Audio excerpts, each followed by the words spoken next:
2017 4Runner with a TRD Pro intake.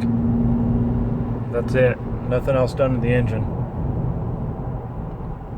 Just put it in today, so I'll lay on it, give you guys an idea of what it's like here, since nobody seems to do videos with this thing.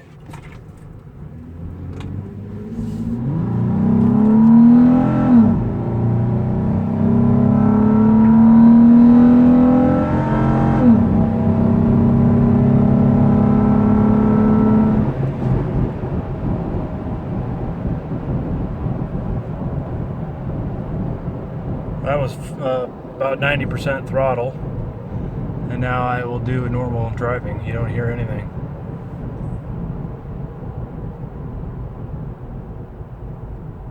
Not a dang thing.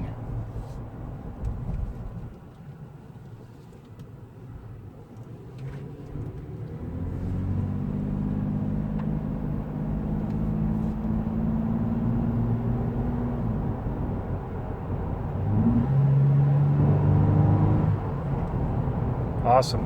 I like it.